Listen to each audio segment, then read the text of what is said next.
Hello, my name is Nori Rodriguez, and I am completing the principal certification at Lamar University. My student number L20568588. I am a fourth grade bilingual teacher at George H.W. Bush Elementary, and we belong to Dallas ISD. And our population or demographics is comprised of 65% Hispanic students. We can say around 30% African American students, and 5% comprised of others, white, Asian, American Indian. 87% of our population is classified as low socioeconomic level. And we have to believe that all of them are at risk just by that circumstance given. The purpose of the meeting for today that we will be recording is to create a focus group to try to cater to that low socioeconomic level and at-risk students that we have here at, in campus. We want to develop, brainstorm, and create a proposal of strategies on instructional activities that are going to be targeting and reading and writing, trying to fill the gaps that we discovered on the practice of our district-wide STAR prep assessment. Especially, we want to focus on the writing because this year is the first time that the students are going to be typing in their responses. There are going to be 3 short answers and an essay that should be at least 3 paragraphs long. It's the first time the students do this typing, and the majority of them do not know how to type. Previously, at the beginning of the year, with my video observation number 1, we had identified a series of gaps that we addressed on that meeting using the taper. And we decided to discuss some activities that could address the gap of background learning that we believe our students have, and that's why maybe school it's kind of difficult because they cannot make connections due to the lack of experiences. So in this meeting, we have a sense of urgency, and we need to switch a little bit, and we have identified still gaps that need to be closed with our at-risk population. On that time, we planned Austin field trip that is surely happen, but we need to switch gears a little bit here, and maybe will not be addressing specifically the activities that we planned on the first meeting. The topics for this focus group are going to be then on remedial teaching strategies, on reading and writing, and trying to address those gaps for the upcoming STAR test in April 25th. We will be proposing instructional activities, as I just stated, for the writing and reading. We're going to be working with writing. We're going to be trying to propose some strategies for vocabulary and the possibility of tutoring these at-risk students. We're going to have the teachers for 4th grade level, Ms. J.C. Rosier, who is an English language arts reading teacher, Ms. Booth, who mainly teaches math, but she's in charge of the dual language program reading in English. And she's going to collaborate too a little bit with us to deal with our newcomers that speak no English whatsoever. And I have invited the assistant principal, Ms. Courtney Reeves, and she will be trying to guide us and see if the proposal that we're trying to come up with is feasible. We have always norms for our readings, first and mostly focus on the students' needs. Take care of your technology, collaborate with inputs to come up with a proposal and solutions, and be present with an open mind. Thank you. All right, guys, let's get our PLC started. Exactly. Thank you so much for coming. Here we have Miss Courtney Reeves, which is our assistant principal. We have Miss JC Rosier, who is an English and language arts teacher. And just at the last moment, we got the visit of Miss Sydney Booth, that's going to help so too with our focus group for at-risk students. Ms. Tirania will be in a few minutes. She's kind of running late. Okay, guys, again, thank you for coming. The agenda is on the table. Actually, it was Ms. Reeves who decided to have this meeting, but I'm going to take the opportunity because it works fantastically for the courses that I'm taking for my principalship, and I'm going to be leading the meeting.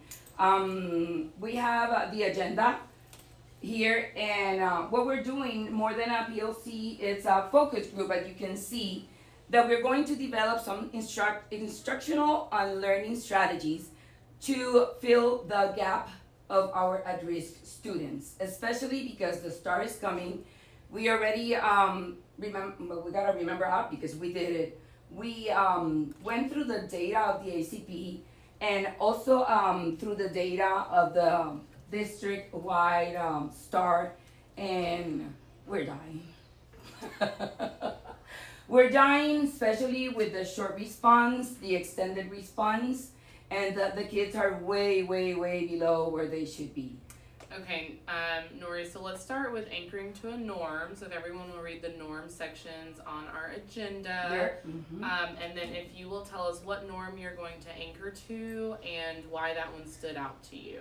In my case, always focus on our students' needs. Okay, and why did that one stand out? Because that's why we are here. We're trying to come up with ideas. We're trying to come with a proposal that could even be school-wide to get these students at risk to achieve and perform where they're supposed to, where they should be. Okay. What about you, Ms. Booth? I'm going to say I'll be present with an open mind since Thank I'm you so here much. to try to add some input. Okay. What about you, Ms. Rosier? I would agree with Ms. Nori and say always focus on our students' needs because I don't think they're the same for every student, and so focusing on, if we could add in the word all students' needs, because we gotta get them all. So that's what I'll be. It's like Pokemon. Yes. All right, and then I will focus on collaborate with input on the proposals. And so looking forward to hearing fresh ideas from y'all that I can take back to the admin team, and we can figure out how we can make something school-wide. I think it's important to talk about the dynamics of this room. So for Ms. Rodriguez, she has taught 4th grade for a while. She has taught Spanish, reading language arts, and then also at one point in time taught writing as well when it was a separate STAR test. Now they are all combined into one, so we're excited, nervously excited about the STAR redesign. For myself, I have taught 1st grade, 5th grade, 4th grade, all of them. Always specialized in reading language arts.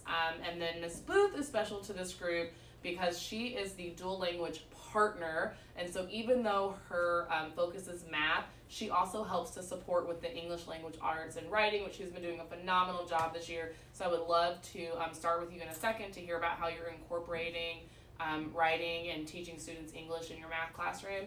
And then we have Mr. Zier, who is our 1st year phenomenal teacher, who is in 4th grade. She is our reading language arts teacher.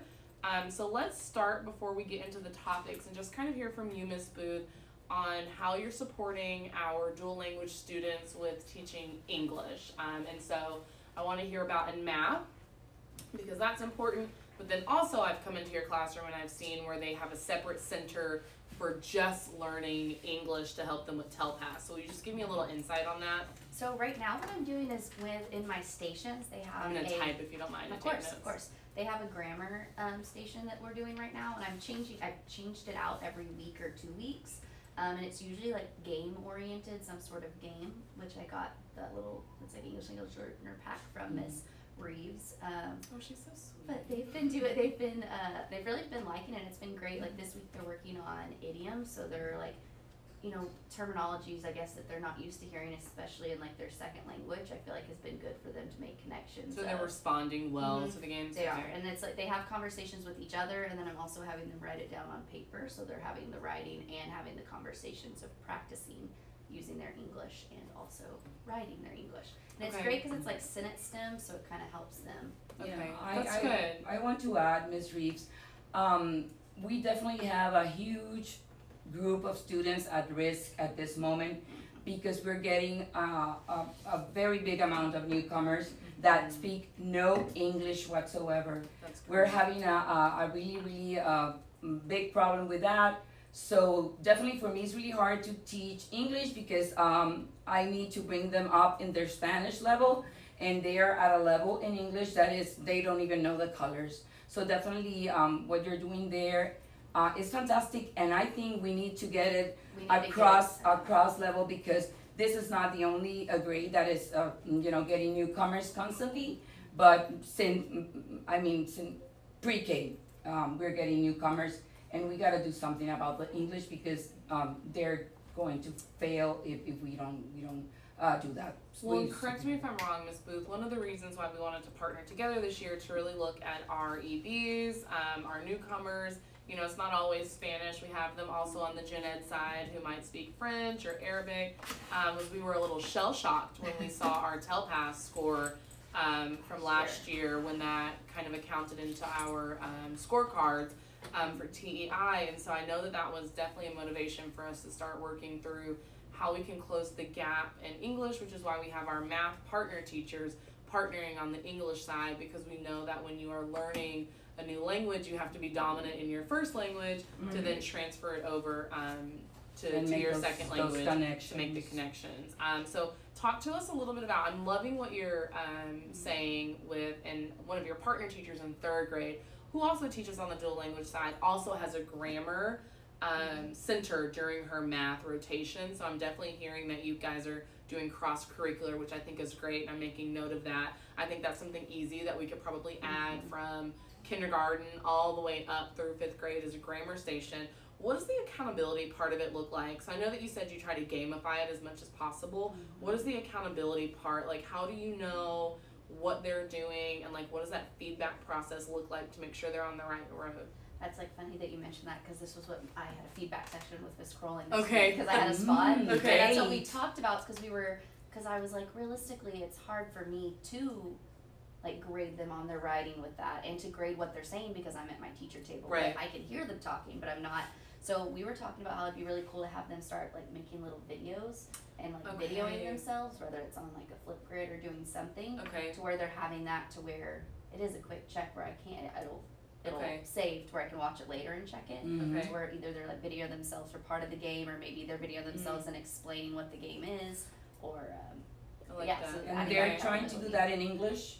Oh, great. Yeah, it's all in English. What about the newcomers? So the newcomers, and that's so hard. Yeah. I mean, that's what I mean, honestly, they have to partner with the English. I partner them with kids. Like, I have to make all of my groups and all of my small groups, I have to make them, I have to have a translator in every section, in every small group. Okay. Because they're kind of responsible for helping them. So I want to make sure that we are solution focused when we're like moving through this focus group today.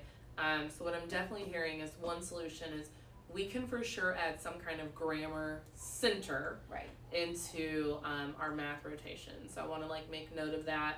And then one way to make sure that we are held accountable, and not we, but the students are held accountable for the information they should be learning, is that we can add flip grids. By the way, loved those. When we went virtual, that's all I did was flip grids. Loved them.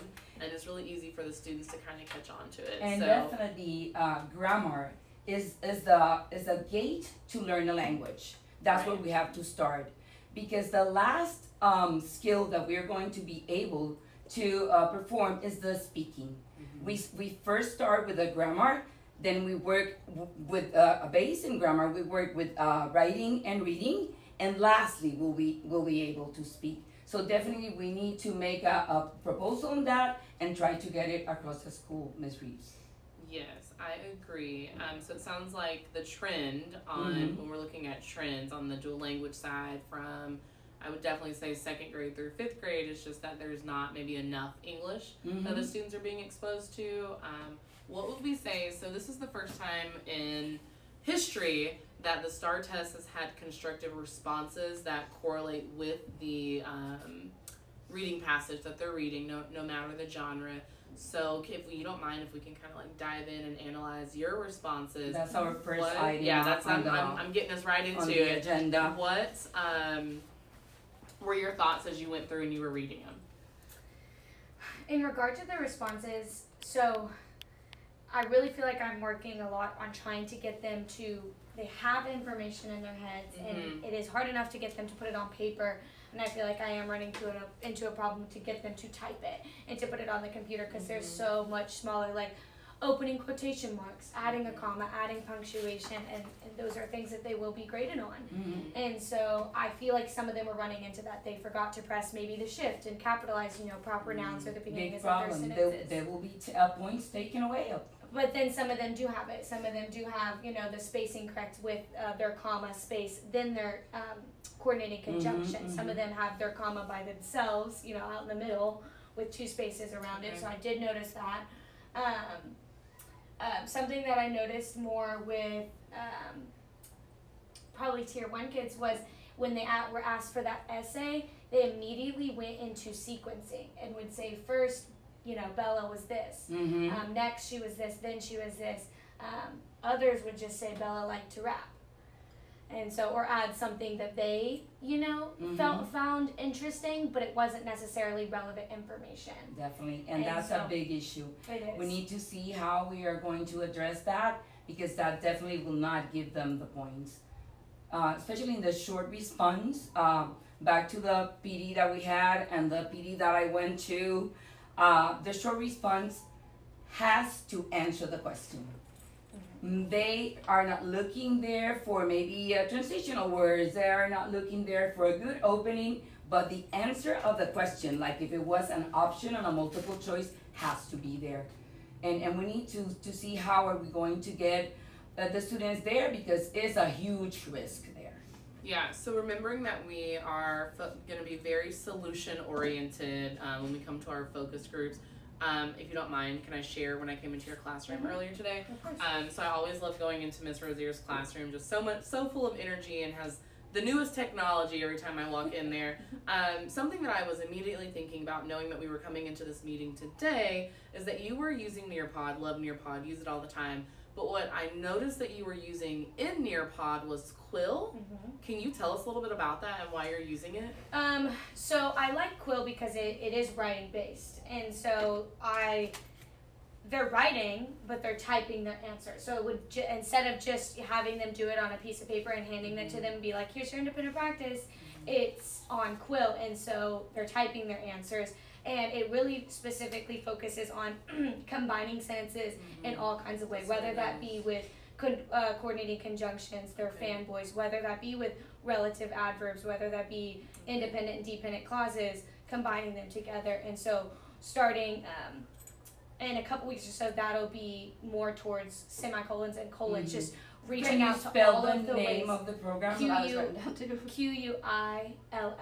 Oh, I got it. And it's very like Nearpod, where they have pre-made assignments to it. So did you take the Quill and input it in your Nearpod? Okay.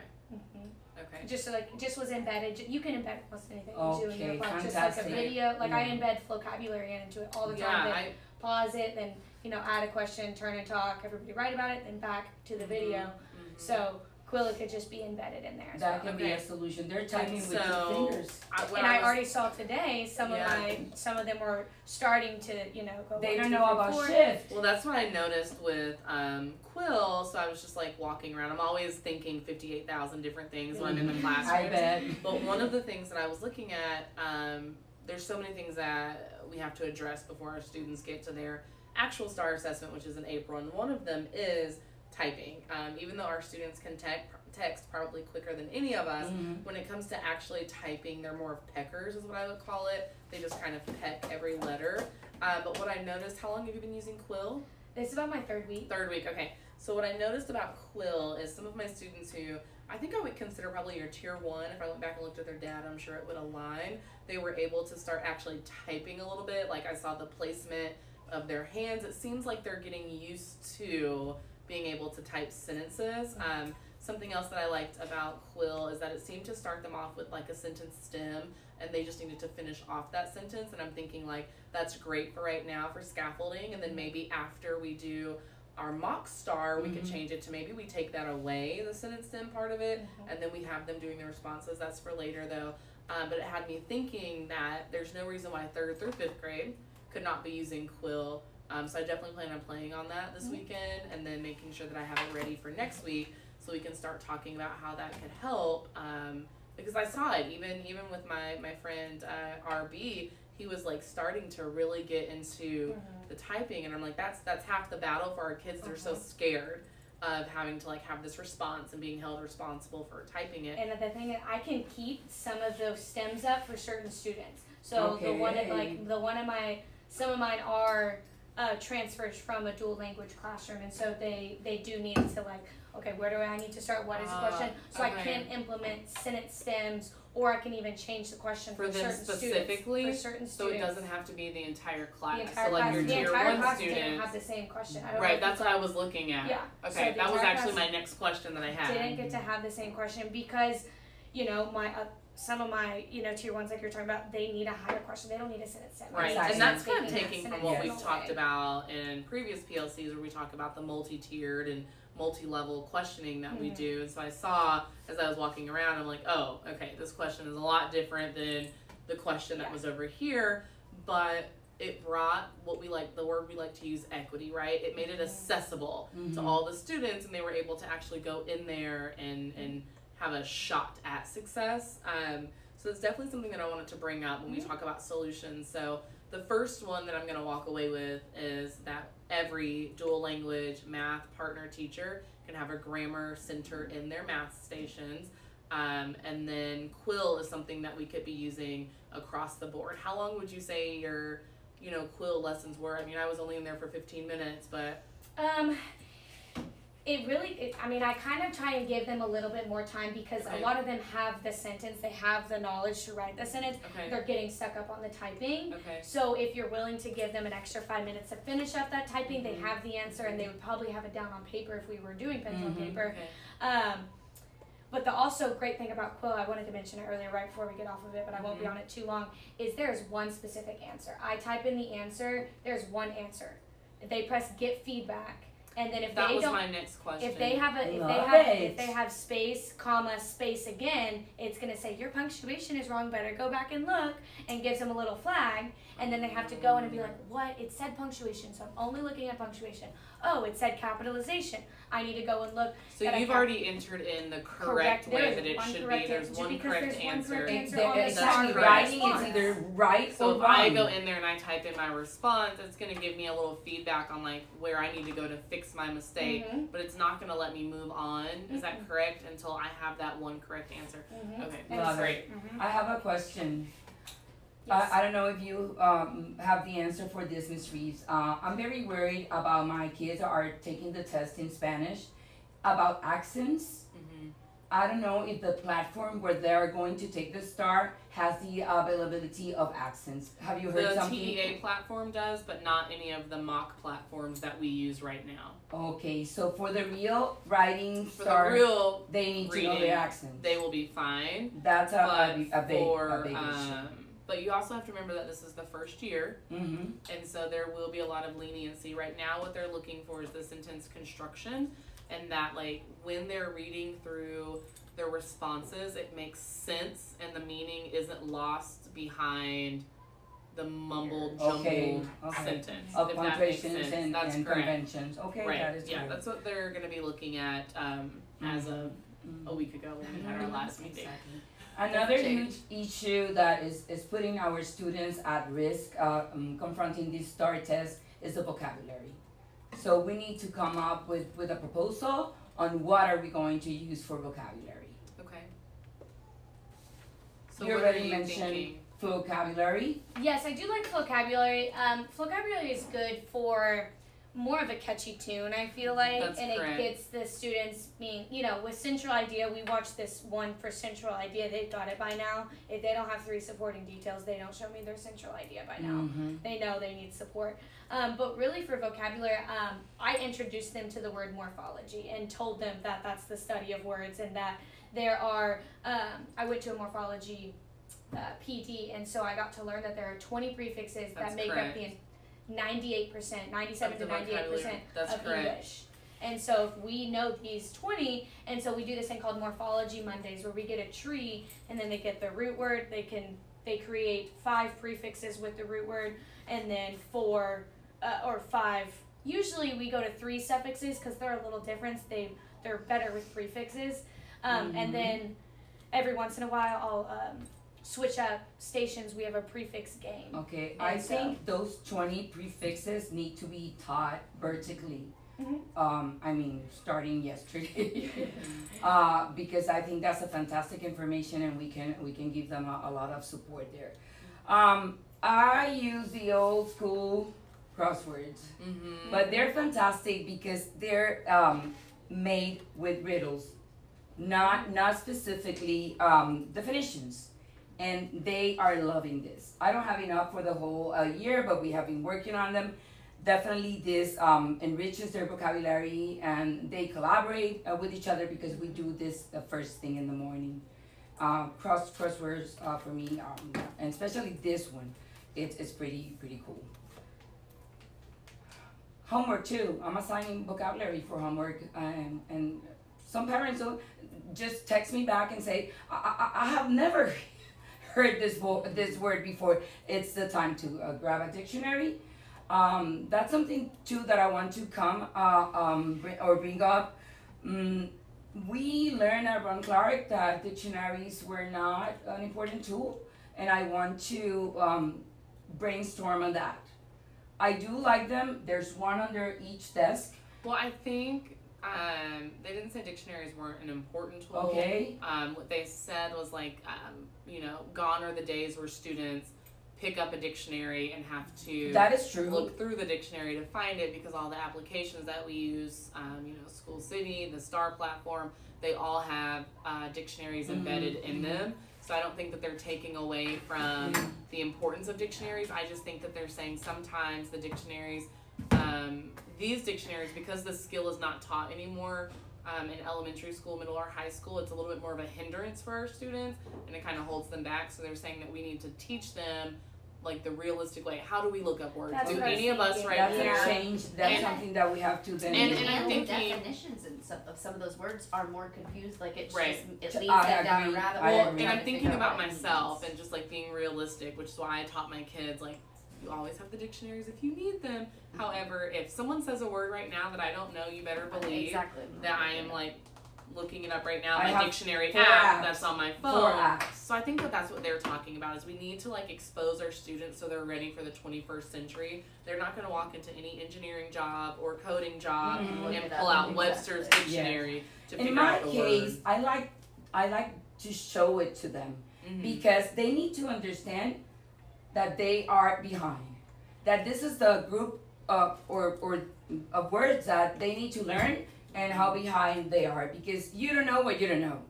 And if they don't know the amount of words that exists out there, they do not get the urgency about vocabulary, and that's why I use it. But we're not using it that much anymore. I'll try to just get an app into the computers and have them. Well, and there's when the kids go to their download, wherever they download their apps from on the Chromebooks, there's a dictionary, and I'll be honest, that's what I use. I pull up the dictionary, but the skill that's not being taught anymore is unknown, unfamiliar, multiple meaning words. One word can have 4 to 5 different meanings, and it's our job to figure out the context and what that word is being said, so we know which definition goes with that word, which is kind of what Ron Clark was talking about. When you look it up on the web, they give you examples.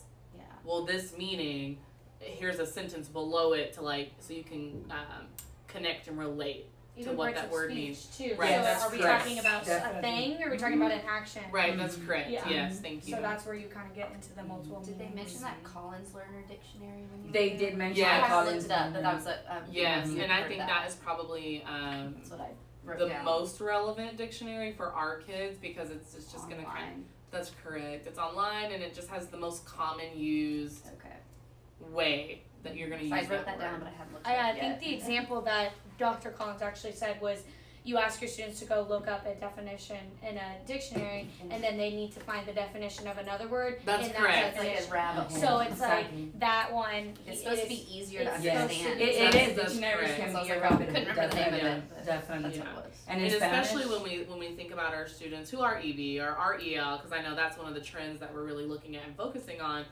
Okay, I look up the word collaborate, and now I have to go look up 2 more words for collaborate, and I had forgotten what collaborate means because now I'm on these 2 words. Then I need to go look up this word, and so it just gets a little dicey and complicated. I know, definitely.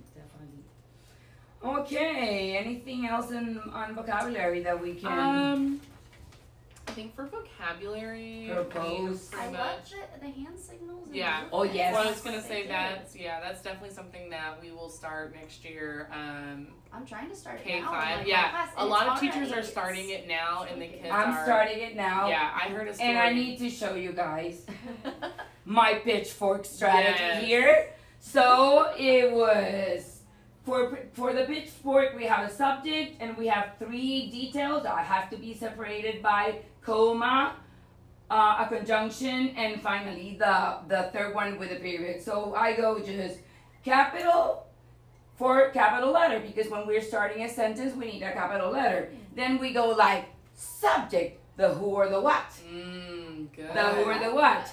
So we go like capital letter, subject, then we go 1, comma, space, 2, space, conjunction, space, 3, period, space, capital for the next sentence. Yes, I love that. Exactly, and we are learning that the kids are so engaged. Then I Yeah. have an example. It's the same structure, and they're loving it. And that's straight from Kim Bearden. Yeah. It's straight from Ron Clark's Kim Yeah. Bearding. Just like Yeah. she said, I just typed it. And those are it's there. strategies that I just think, like, as the years go on, you know, people forget about it. Yes. You know, we keep moving So on to easy. different things, but, you know, And it's that is something that has been around for 30 plus years, and we just need to, like, bring it back and let it resurface. And so, you know, excited I have a about the story basics. from one teacher that went to Ron Clark, came back, had a student in his classroom that always made 20s, 30s, started introducing vocabulary with hand symbols, for her, like, a little catchy tune, and now she's making 100s on her vocabulary Wow. quiz. And so that's, like, incredible. You know, that's where our kids are, right? We have to almost teach them in commercials, and so it makes sense that they need the songs and the hand signals and things like that. Yeah, I think that's great. And that's something moving across the board that we'll be starting with. And I love walking in seeing teachers do it right now, but I think everyone else needs to kind of sit through a PD and really understand what I it have is, it up. because It's the hand right there. symbols have to I make had him sense. in the hallway, and Amanda was saying things, and my whole class was doing hand signals. The parallel. Yeah, parallel, right Definitely. angle. It's That's so awesome. simple and so effective. So maybe we can come then to our third issue in the agenda, which is tutoring. That's another thing that we can definitely propose to try to fill the gaps with our at-risk students, and maybe come up with ideas, bounce up ideas on what can we do and if it's possible. It really is just, for me, going to be a station. I mean, I have 3 stations that are technology based, whether that be Writable Quill, whether that be iStation or Sirius now. And then if other students are doing iStation or Sirius, my ones that really need that support, really need that help with just fluency and comprehension, that's where they'll be with Amira. And then as well with, I believe it's completing a session at least 4 days out of the week, 5 days out of the week if we can. I feel like a session is going to be 2 complete stories. So that's where I am with Amira. What do you want? In my case, I'm out of words. Let me see. I wanted to address tutoring as an after school. After school. Exactly. Okay. Because we are doing the HB 4545. And I know some teachers are doing some tutoring another day of the week. Mm-hmm. And maybe, Ms. Reeves, you can fill in a little bit here. Are we going to have those funds to keep on with the HB 4545? Are we having funds to pay teachers to stay after school? Are we going to have the funds for the rest of this year or yeah, for the rest of come? this year, thinking that we're trying to address the start for this year. Okay, yes. So that comes from a different department, the tutoring department. They are the ones who are paying us. So yes, those funds will continue for the duration of this school year for sure. That is great. That is great. I do not have any student taking advantage of the HB 4545. For math, there's a couple, right? Yeah. Uh-huh. You don't have any for reading? No, I cannot think. Yes, I do. You have the one new student that you one emailed new me student. about. Yeah. Wow. And he did not take the star, so I really don't know why he was in that list because. Probably because he's new. Oh, probably because he's new. Doesn't any kid that didn't pass the third grade, aren't they supposed to be getting that? Right, but if you're with like a TIA teacher, then it's just assumed that you are the expert and you don't need to. That's correct. Gotcha. Anything else for tutoring? You think it can work? Should we propose it? I mean, I definitely think tutoring works. I think there's also, though, a certain level of sometimes the kids are burned out at the end of the day after school. So it's like some days I feel like it's effective and some days it is, I didn't feel like it was effective. I did it because I did it last year for 3 students that had not passed their math test. And all 3 of them, thing for 2 me. of them got meets and 1 of them passed. So it was definitely effective, but there were some days where I felt like it wasn't as effective as it I feel like you have to pick your group though too. Yeah, like you right. have to know what students are supposed to work Exactly. together. Exactly. I tutored 3 of my students that I was very afraid of. They were, at risk hugely, and they did not meet. The 3 of them failed the STAR last. It was very frustrating. Yeah. Very frustrating. Okay, how much time do we have left before we probably specials? we have some time definitely, and maybe we want to address the field trip that we have coming up is exactly what we did on our last focus group, because we were at the beginning of the year, and maybe we can just try to mention where we're at with that field trip to Austin. It's just a month away. I know. I've even thought about that this week. I have. I think all the paperwork and everything is done. I talked to the cafeteria about they can only provide breakfast and lunch, so we're gonna have to figure out what we're gonna do for dinner. And yeah, because we're not getting chaperones. It's all teachers going. So okay. Jackson's gonna talk to. So parents are not coming? No. I didn't know about that. Wait. Yeah, we all talked about that. Really? Just because of the spacing? Yeah, we don't have enough space. I We missed barely that have enough part. space on the bus for all the For bus because we us. can only get 2 buses. Oh, so that's okay. So it's just us, and I think there's like 5 or 6, 5 admin. Yeah, we'll drive ourselves Yeah. though. okay. Do we need to collect any type of money for this activity? So everything is paid for from funding. Yes. The only thing though we are gonna have to is with food because that's what Their dinner. I think you mentioned pizzas we're gonna you've have done to. before? Yeah, but Yeah, we usually did CC's. But $10, that's around $10, and I think that's doable. But we need to collect that money as soon as possible to have it. I know. So you'll have to talk to Lisa and make sure that that's approved. Okay, no problem. So how many adults are we having? To be honest, I did not bring my paper with me with The all 5 of that. But out of So we'll have There's 10 for us. sure. because 10 there's for 5 sure. admin, Yeah. 5 There's- teachers. okay, and there's 102 students. I'm pretty sure that, well, at least I do have the lesson plan ready for the capital visit, and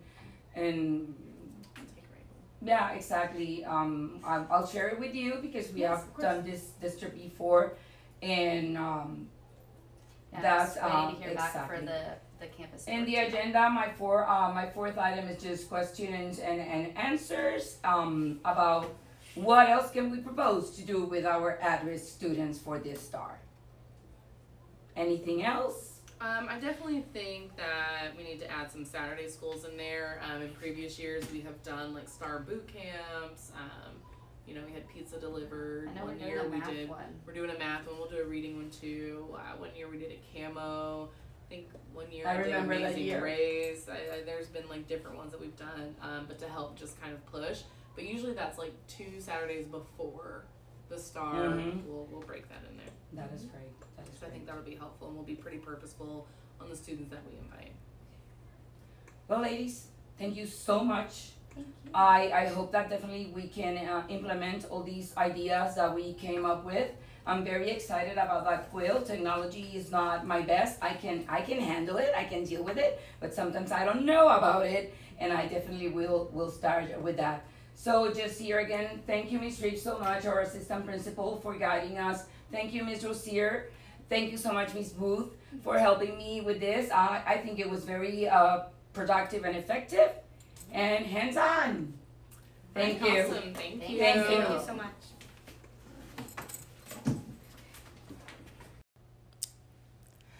Here, reflecting on the activity that we recorded earlier, I have to state that I enjoy meetings greatly.